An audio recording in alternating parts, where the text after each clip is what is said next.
من علم فيه وتعلم من أكرمه فهو مكرم وجزاء الحسنى إحسان.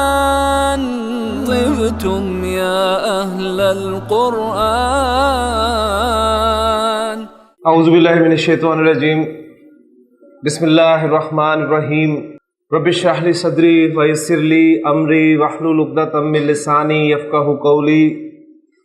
رب یسر ولا تعسر وتمم بالخیر. آمین یا رب العالمین. غیر سے افعال میں الحمدللہ ہم مضاف مکمل کر چکے، اور اب تک غیر سے افعال میں ہم نے محموز کو بھی پڑھ لیا ہے. آج ہم غیر سے فعل کی تیسری قسم معطل، اس کے بارے میں انشاءاللہ تعالی تفصیل سے جو ہے وہ مطالعہ کریں گے. آپ کو یاد ہوگا کہ جب ہم نے غیر سے افعال کے بارے میں پڑھنا شروع کیا تھا تو غیر سے افعال کی ڈیفینیشن میں نے آپ کے سامنے یہ کی تھی کہ ایسے افعال جن کے حروف مادہ میں کسی جگہ پر حمزہ آ جائے، حرف کی تکرار ہو جائے، یا حروف علت میں سے کوئی حرف آ جائے، ان تین صورتوں میں فعل صحیح فعل کی فہرست سے نکل جاتا ہے اور غیر صحیح فعل ہو جاتا ہے. اگر حمزہ آ جائے تو اسے محموز کہتے ہیں، اور پھر محموز میں ہم نے محموز الفا، محموز العین اور محموز اللام کو دیکھا تھا. اس کے بعد ہم نے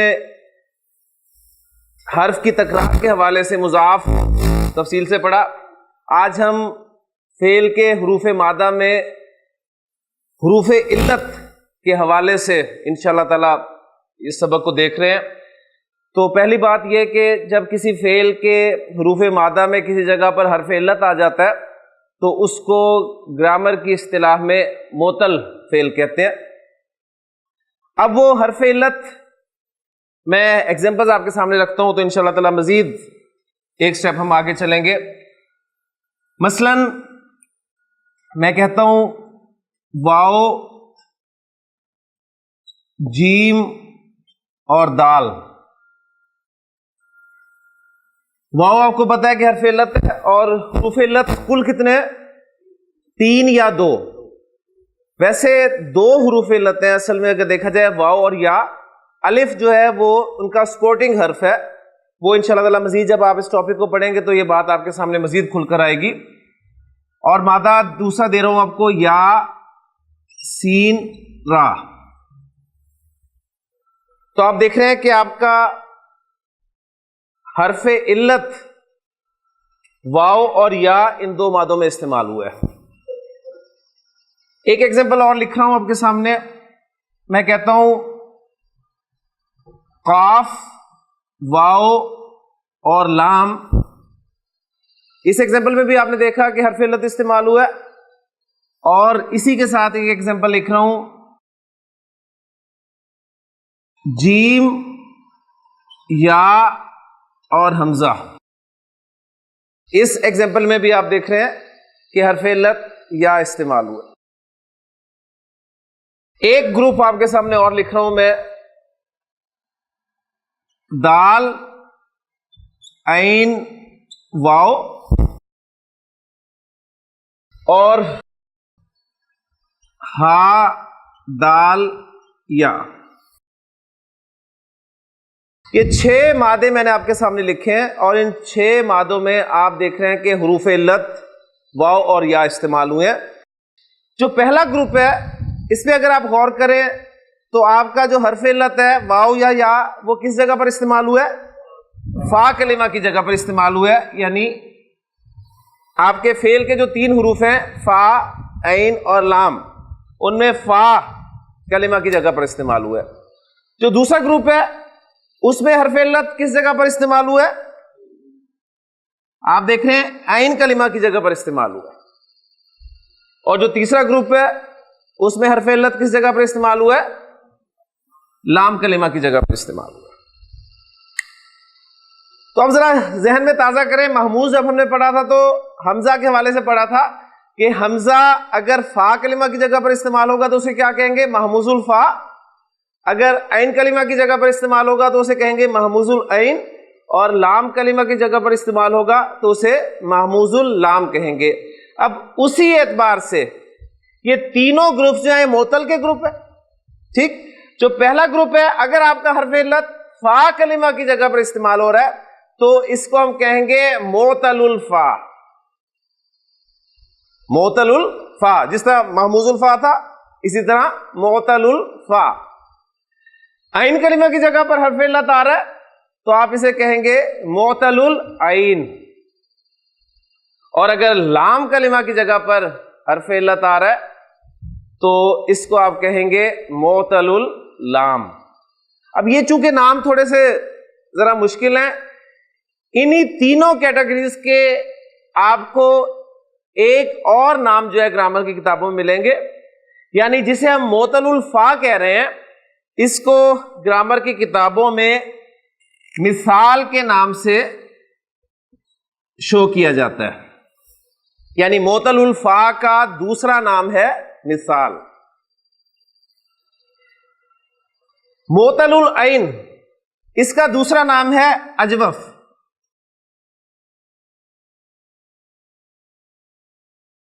اور معطل اللام اس کا دوسرا نام ہے ناقص۔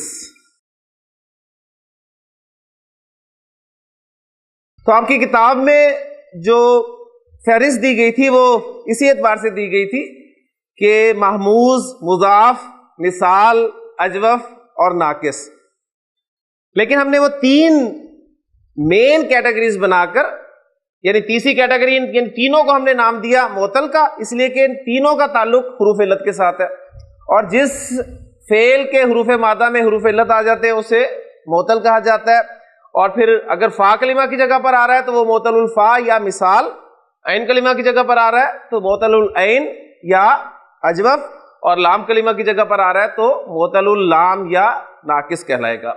اب ہم ایک ایک کر کے ان تینوں کو انشاءاللہ تعالی اسٹڈی کریں گے۔ تو سب سے پہلے ہمارا معطل الفا ہے، اور جسے ہم نے دوسرا نام آپ کے سامنے رکھا ہے مثال، تو مثال کو اب ہم شروع کرتے ہیں۔ مثال، سب سے پہلے مثال کی ڈیفینیشن ذہن میں آپ کی ہونی چاہیے کہ مثال وہ غیر صحیح فعل ہے جس کے حروف مادہ میں فا کلمہ کی جگہ پر حرف علت آ جائے۔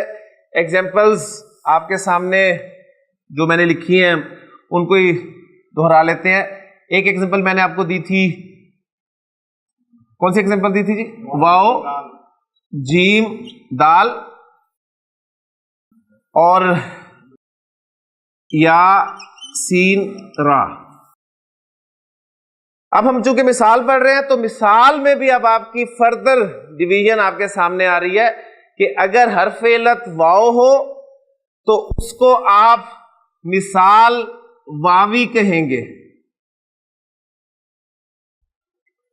اور اگر حرف علت یا ہو تو وہ آپ کا مثال یائی کہلائے گا۔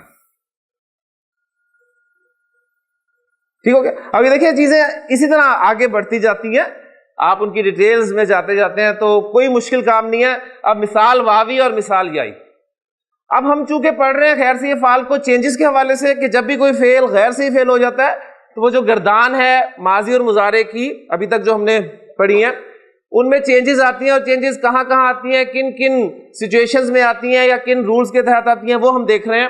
تو ہم مثال میں پڑھ رہے ہیں تو پہلی بات نوٹ کر رہے ہیں، ایک ایک ایگزامپل سے میں بات سمجھاؤں گا آپ کو کہ جو چینجز آتی ہیں وہ مثال واوی میں ہی آتی ہیں، مثال یائی میں چینجز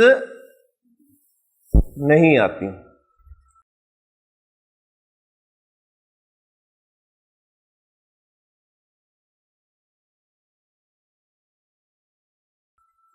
اور جب یہ آپ سے بات کی جاتی ہے، ایک رول بیان کیا جاتا ہے، تو رول وہی ہوتا ہے جس کا کوئی نہ کوئی ایکسیپشن ضرور ہوتا ہے۔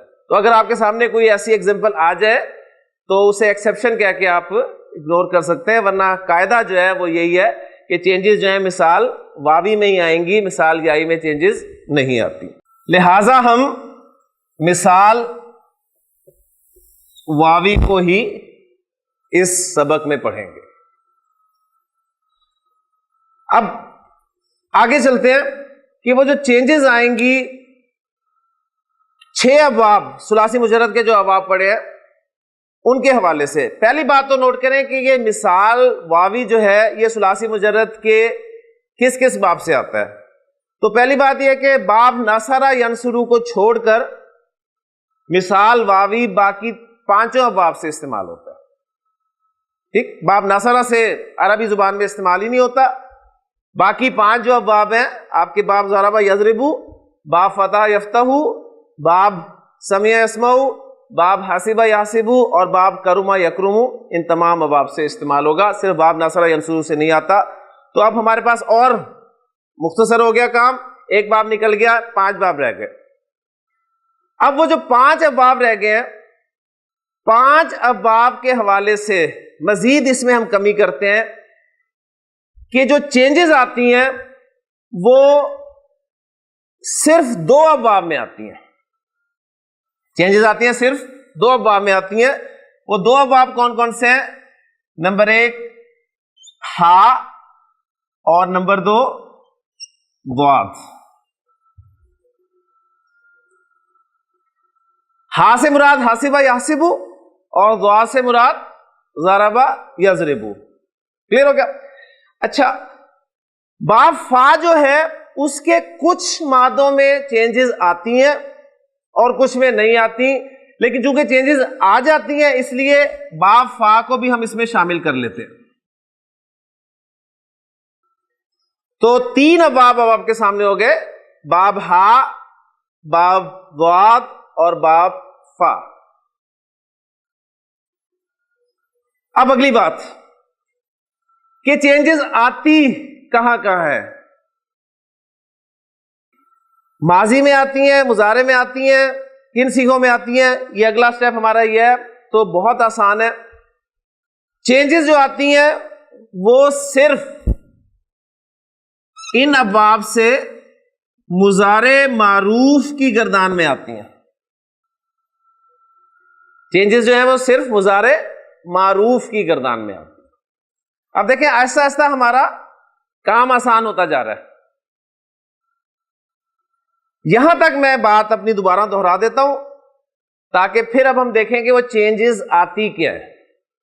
سب سے پہلی بات ہم نے معطل الفا کو پڑھنا شروع کیا. آج معطل الفا کسے کہتے ہیں؟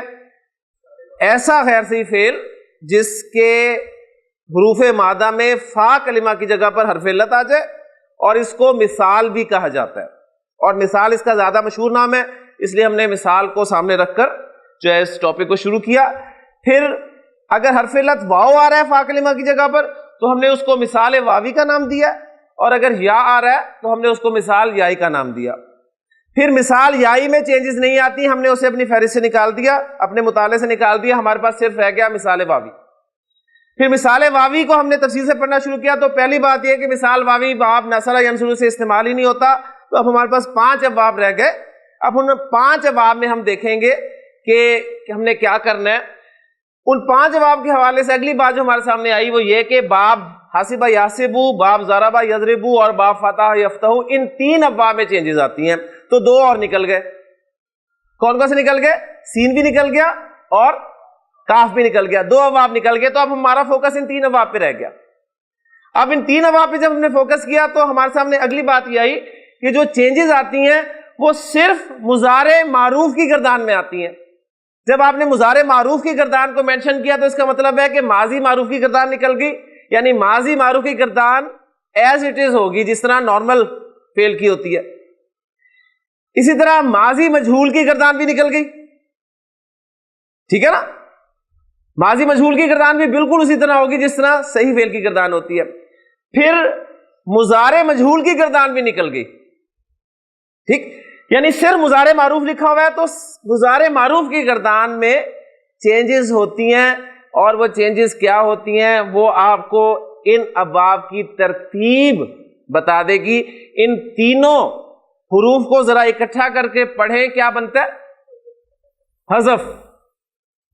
ان تینوں حروف کو آپ نے ملا کر پڑھا تو کیا بن گیا؟ حذف. اچھا، اب حذف ہم لکھتے ہیں زال کے ساتھ. ٹھیک ہے، اور حذف کے معنی کیا ہوتے ہیں؟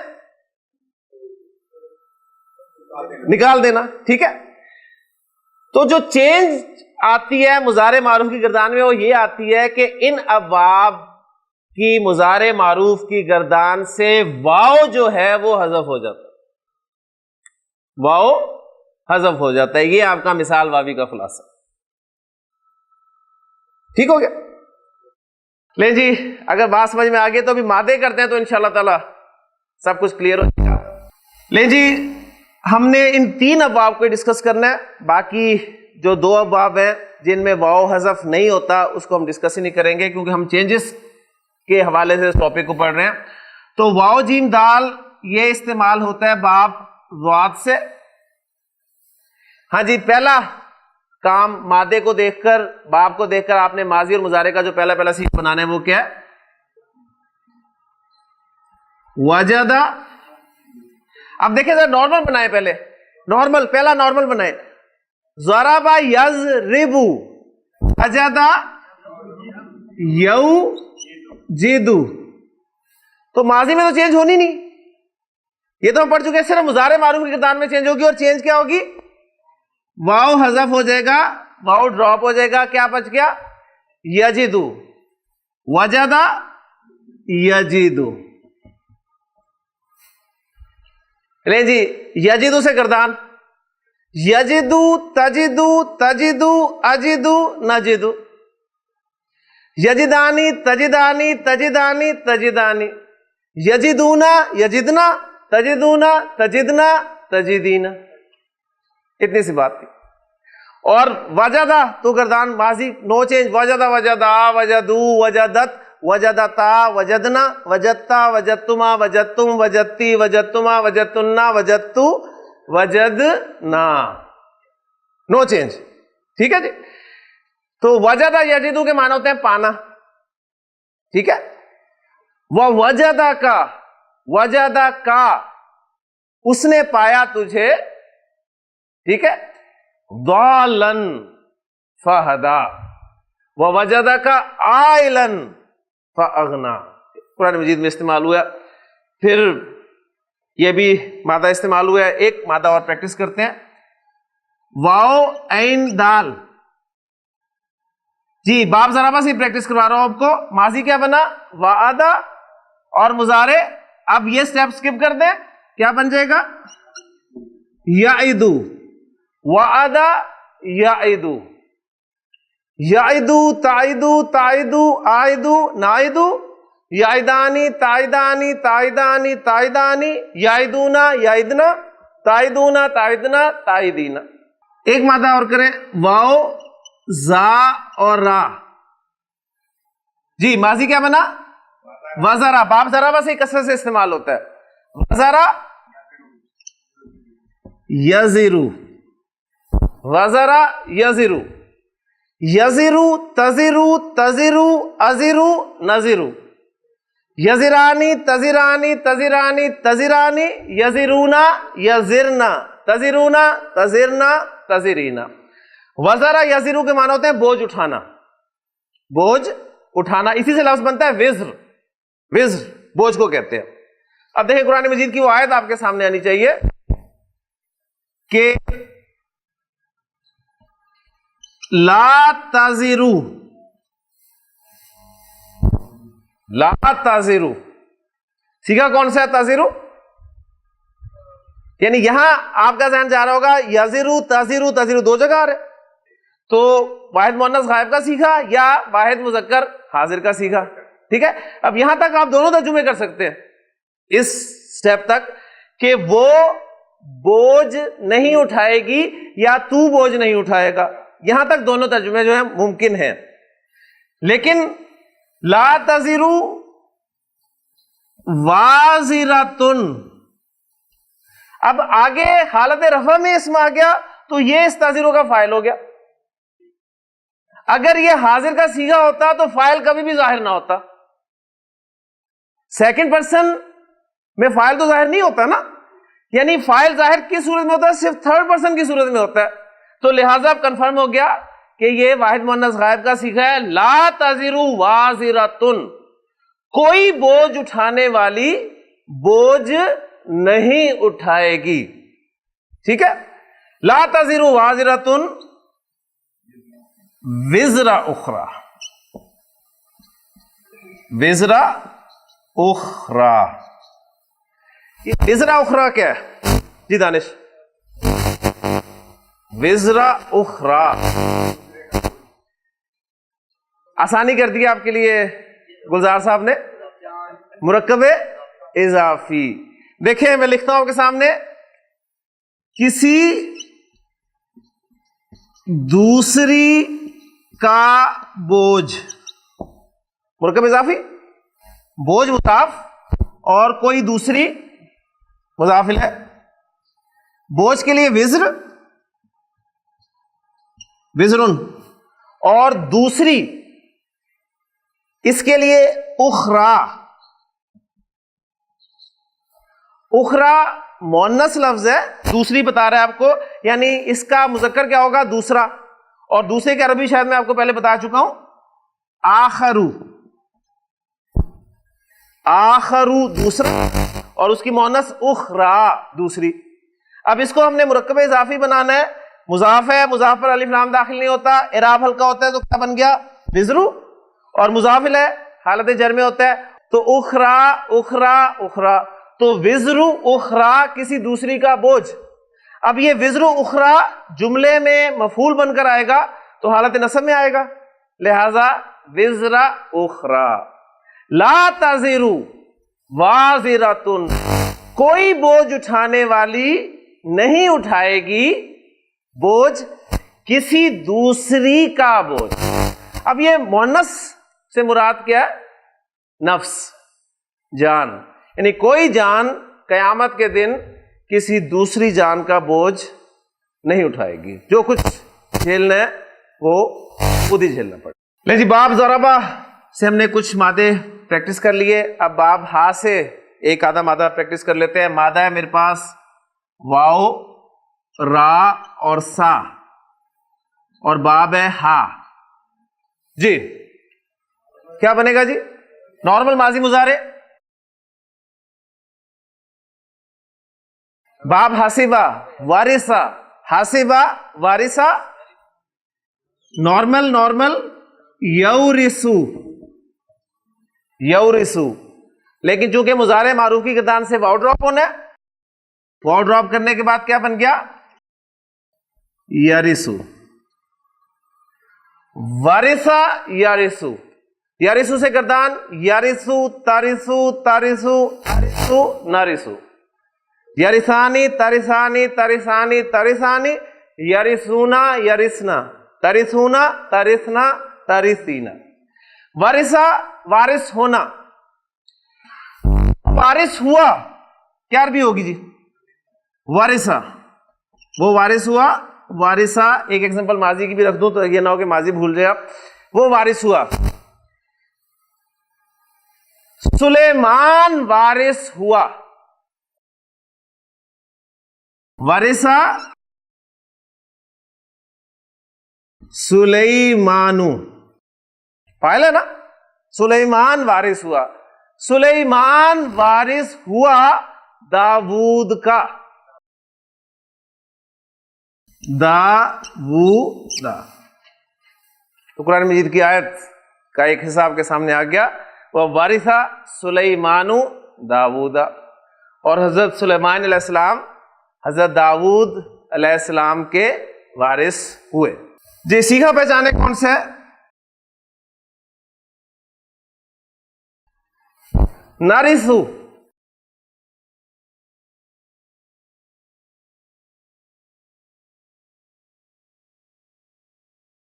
مضارع یارثو تارثو تارثو آرثو نارثو.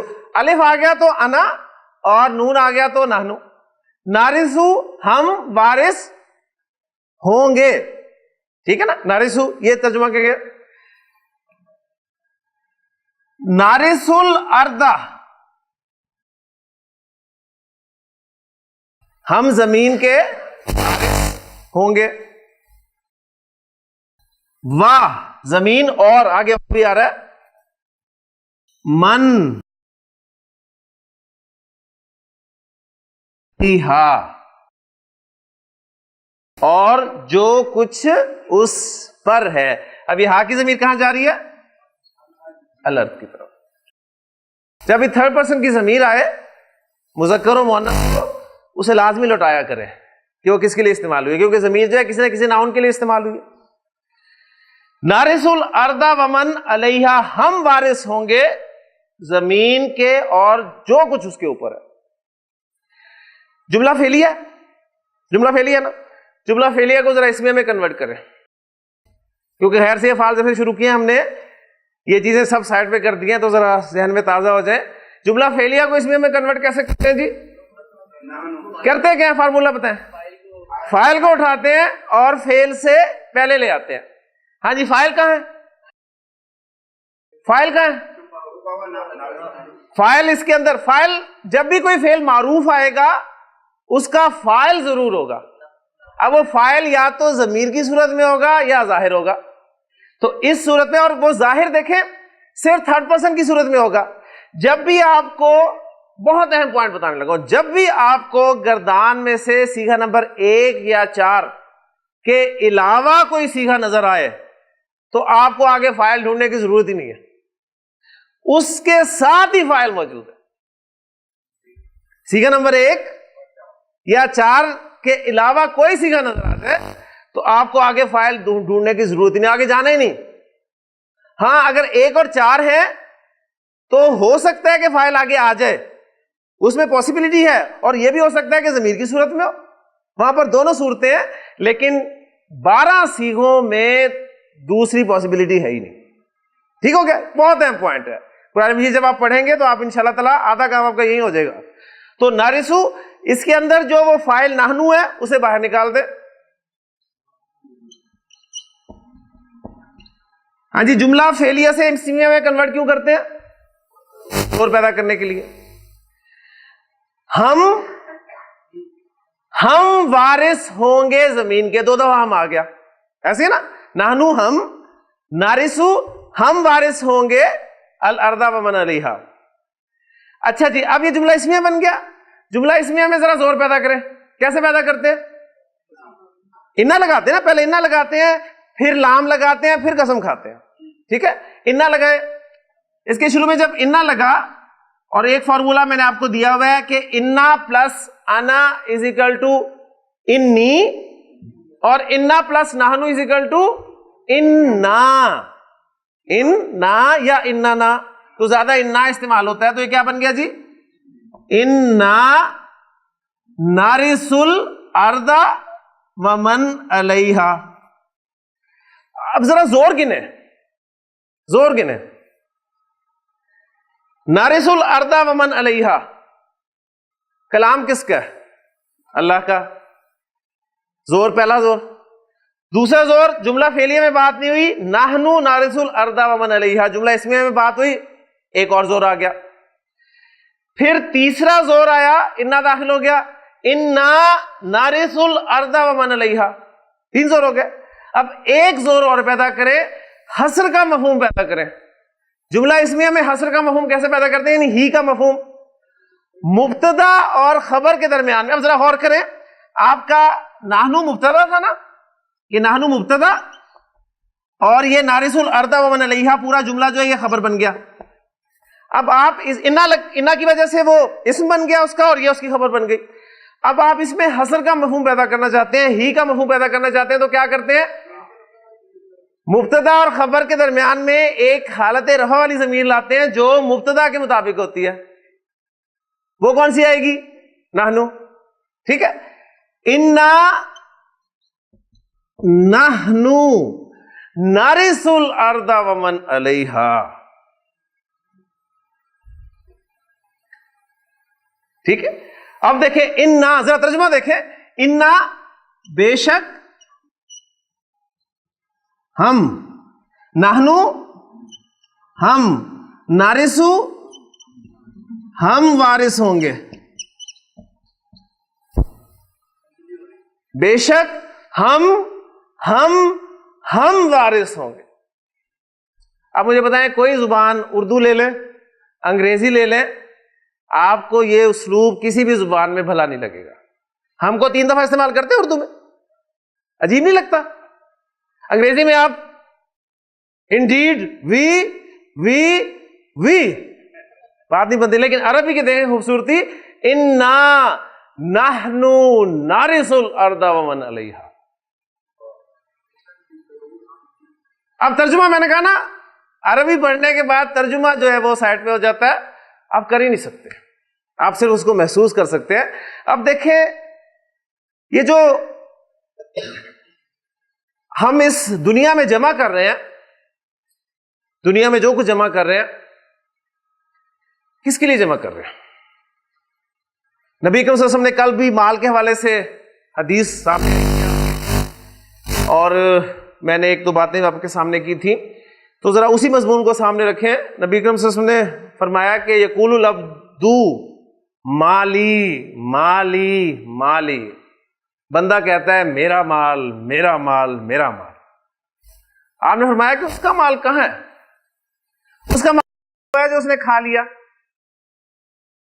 جو اس نے پہن لیا, یا جو اس نے اللہ کے راستے میں خرچ کر کے آگے بھیج دیا, یہ اس کا مال ہے. باقی کس کا ہے؟ باقی تو وارثوں کا ہے. نبی صلی اللہ علیہ وسلم نے ایک مرتبہ پوچھا تم سے کون ہے جو اپنے ورثاء کے مال سے محبت کرتا ہے؟ صحابہ نے کہا اللہ کے رسول میں سے تو کوئی ایسا نہیں. آپ نے فرمایا تم سب اپنے ورثاء کے مال سے محبت کرو. کس کا ہے وہ؟ آپ کا مال. آپ کا مال تو وہ ہے جو آپ نے کھا لیا, پہن لیا, یا اللہ کے راستے میں خرچ کر دیا, وہ آپ کا مال ہے. یہاں آپ کی آنکھ بند ہوئی, کس کا ہے؟ وارثوں کا ہے نا, وارثوں کا ہے. تو محبت کس کے مال سے ہوئی؟ اپنے مال سے تو نہ ہوئی, وارثوں کے مال سے ہوئی. اچھا اب دیکھیں بات وہی ہے. اب وہ حضرت عیسیٰ علیہ السلام والا کال, وہ پھر یہ باتیں تب سمجھ میں آتی ہیں نا کہ تم زمین پہ جمع کرتے ہو جہاں اسے کیڑا لگنے کا بھی ڈر ہوتا ہے اور چوری ہونے کا بھی. اپنا مال وہاں جمع کرو جہاں نہ اسے چوری ہونے کا خطرہ ہوگا نہ کیڑا لگنے کا. اور ایک بات میں تمہیں کہتا ہوں کہ جہاں تمہارا مال ہوگا وہیں تمہارا دل ہوگا. اب چونکہ دنیا میں جمع کرتے ہیں تو دنیا میں دل لگا رہتا ہے, دنیا سے نکلنے کو دل ہی نہیں کرتا, کیونکہ سب کو یہاں جمع کیا ہوا ہے. اگر یہی ادھر جمع کر دیں گے تو بتائیں دنیا میں دل لگے گا کبھی؟ پھر جاتے ہوئے تکلیف نہیں ہوگی. جاتے ہوئے تکلیف ہی اس لیے ہوتی ہے کہ فوری طور پہ نظر آ رہا ہوتا ہے کہ یہ تو اب میرے ہاتھ سے نکل رہا ہے. انسان بچا بچا کے رکھتا ہے, بچا بچا کے خرچ بھی نہیں کرنے دیتا. اور شیطان ایسا کردار ہے, الشیطان یعدو, یعدو بھی کیا نا, وعدہ یعدو, الشیطان یعدکم الفقر, شیطان تمہیں فقر سے ڈراتا ہے. وہ تمہیں ڈراتا ہے کہ نہ خرچ نہ کرو, بھوکے ننگے ہو جاؤ گے, بیماری کوئی پڑ جائے گی, کون دے گا؟ اور خرچ نہیں کرنے دیتا, انسان بچا بچا کے رکھتا رہتا ہے. اور پھر اللہ کی طرف سے ایسا ہوتا ہے کہ وہ بیمار پڑتا ہے اور وہاں پر اس کا وہ سارا بچایا پیسہ لگ جاتا ہے, اور پھر شیطان آ کے شاباش دیتا ہے, دیکھا میں نے تمہیں کہا تھا نا, کام آ گیا نا آج. اور انسان اسی دھوکے میں رہ جاتا ہے. آپ دیکھیں میرا ایمان ہے کہ اگر آپ خرچ کر دیں گے تو یہ بیماری, یہ تکلیف, یہ پریشانی کس کی طرف سے آنی ہے؟ اللہ کی طرف سے ہے نا. تو مجھے بتائیں اگر اللہ کے لیے خرچ کریں گے تو اللہ آپ کو کسی مصیبت میں, کسی پریشانی میں, کسی تکلیف میں ڈالے گا؟ سوال ہی نہیں پیدا ہوتا. یعنی این اللہ, میں تو کہتا ہوں پھر اللہ کہاں ہے؟ عبداللہ بن عمر رضی اللہ عنہ جب وہ گئے نا اسی موسم میں, عرب گرمیوں کا موسم, شکار پر گئے دوستوں کے ساتھ, تو وہاں دوپہر کی سخت گرمی میں آرام کا موقع ملا. وہاں پر ایک چرواہا نظر آیا جو بکریاں لے کر جو ہے وہ پھر رہا تھا. حضرت عبداللہ بن عمر کو ایک ذوق تھا لوگوں کے تقوی کو ٹیسٹ کرنے کا. اس چرواہے کو دعوت دی کہ آؤ ہمارے ساتھ کھانا کھا لو.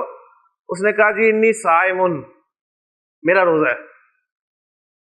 اور نفلی روزہ تھا, ظاہر بات ہے, فرض تو نہیں تھے روزے, یعنی فرض روزے نہیں چل رہے تھے. تو حضرت عبداللہ بن عمر کا وہ جوش شوق جو ہے وہ اور بھڑکا. انہوں نے کہا کتنی گرمی میں چرواہے نے روزہ رکھا ہوا ہے اور بکریاں چرا رہا ہے. انہوں نے کہا اچھا یہ بکریاں تمہاری اپنی ہیں؟ کہتا نہیں میری نہیں ہے, میں تو اپنے مالک کی بکریاں جو چرا رہا ہوں. انہوں نے کہا اچھا ایک بکری ہمیں بیچ دو. وہ کہنے لگا کہ نہیں یہ میری بکریاں نہیں ہیں, میرے مالک کی ہیں. کہنے لگے مالک کو کیا پتہ چلے گا, اس نے کون سی گننی ہے, اگر گن بھی لی تو کہنا کہ جانور کھا گیا, کہ بھیڑیا کھا گیا. تو کہتے ہیں چرواہے نے آسمان کی طرف نظر ڈالی اور کہنے لگا فَأَيْنَ اللَّهُ, پھر اللہ کہاں ہے, فَأَيْنَ اللَّهُ, اور چلا گیا. حضرت عبداللہ بن عمر کے بارے میں آتا ہے پھر کہ وہ آسمان کی طرف نظر ڈال کر اسی چرواہے کا جملہ بار بار دہراتے رہے کہ فَأَيْنَ اللَّهُ, اللہ کہاں ہے. اصل میں اللہ کو ہم اس کا حق دیتے ہی نہیں ہے.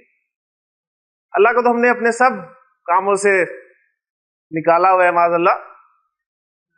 یعنی اللہ ہے, یہ جتنا احساس ہمارے اندر ہوگا اور مضبوط ہوگا اتنا ہمارا ایمان پکا.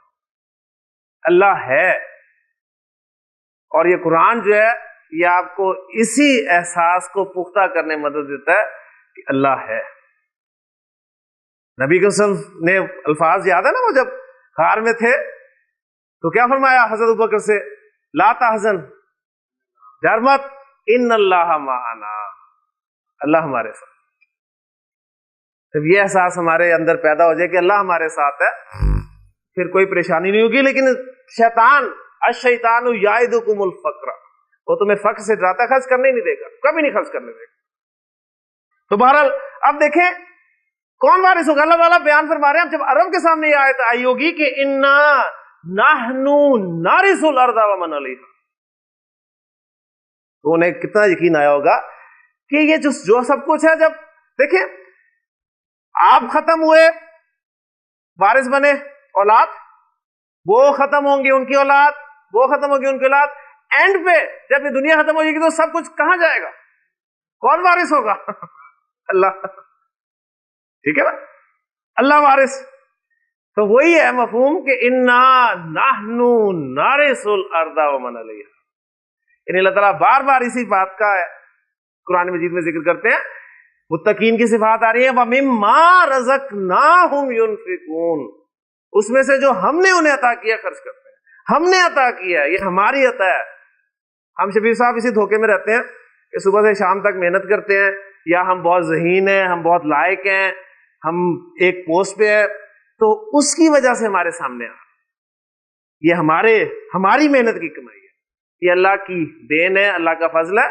ایک شخص صرف 2 گھنٹے پر بیٹھتا ہے اور لاکھوں کما کر, اور ایک شخص صبح سے شام تک محنت کرتا ہے, مزدوری کرتا ہے, لیکن 2 وقت کی روٹی نہیں کماتا. تو اللہ کا فضل ہے, جس کو چاہتا وہ دیتا ہے.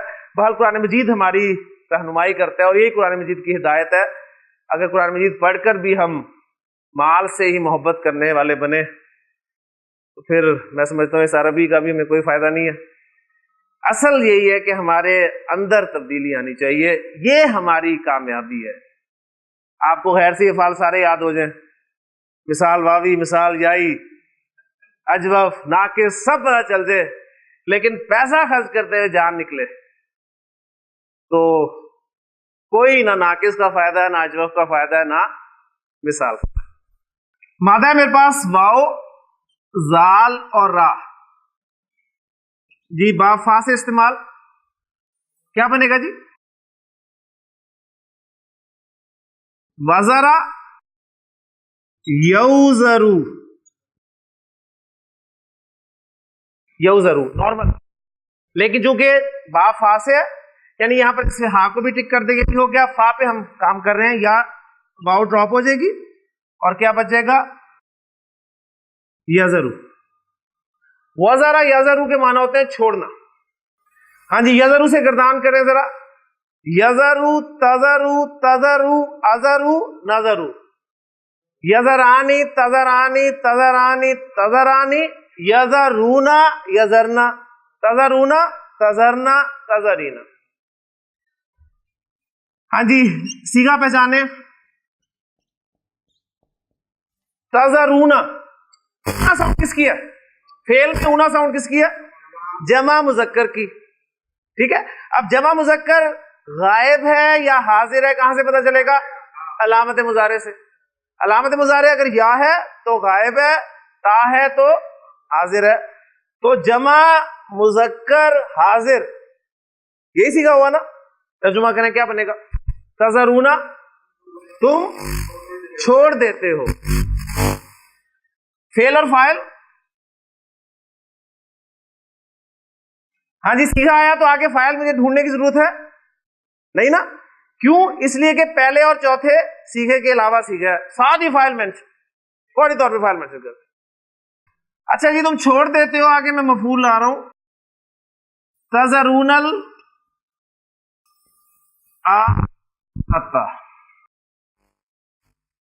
تم چھوڑ دیتے ہو آخرت کو. ابھی جو ساری گفتگو ہوئی ہے اس کا نچوڑ یہی ہے.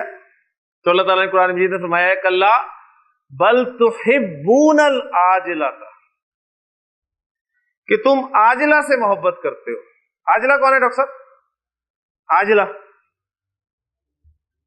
عاجلہ سے محبت کرتے ہو, جلدی ملنے والی. وہ بھی خیر اتنی جلدی نہیں ملتی آپ کو پتہ ہی ہے, لیکن بہرحال مل جاتی ہے. ٹھیک ہے نا. تو تم عاجلہ سے محبت کرتے ہو وَتَذَرُونَ الْآخِرَةَ, اور آخرت کو چھوڑ دیتے ہو. اور یہ میرا اور آپ کا ہم سب کا حال ہے کہ ہمارے سامنے جب بھی کوئی معاملہ آتا ہے تو پرائرٹی ہم کسے دیتے ہیں؟ دنیا کو دیتے ہیں یا آخرت کو دیتے ہیں؟ ہم سب ہی دنیا کو پرائرٹی دیتے ہیں. آخرت جب ہوگی دیکھی جائے گی. لیکن بات ہوئی ہے آج کا پورے لیسن کا خلاصہ کہ قرآن مجید آپ کے اندر یہ بہرحال اس آخرت کو, اس کو آپ کے اندر گھسانے کی کوشش کرتا ہے. اور یہی قرآن مجید کی سب سے بڑی نصیحت, یعنی موت قرآن مجید کی سب سے بڑی نصیحت ہے. اور مسلمان کی موت کا تصور جو ہے وہ کیا ہے؟ وہ یہی ہے کہ اس نے مرنے کے بعد ختم نہیں ہو جانا, بلکہ اسے دوبارہ اٹھایا جائے گا اور پھر اللہ کے حضور پیش کیا جائے گا, جہاں پر اس نے اپنے اعمال کے جو ہیں وہ جواب دینے ہیں. بس اللہ تعالیٰ سے دعا کریں کہ اللہ تعالیٰ ہمیں قرآن مجید کی ان آیات کی روشنی میں اپنی زندگی کو صحیح طریقے سے بسر کرنے کی توفیق عطا فرمائے. سبحانک اللہم و بحمدک اشہد ان لا الہ الا انت استغفرک و اتوب الیک.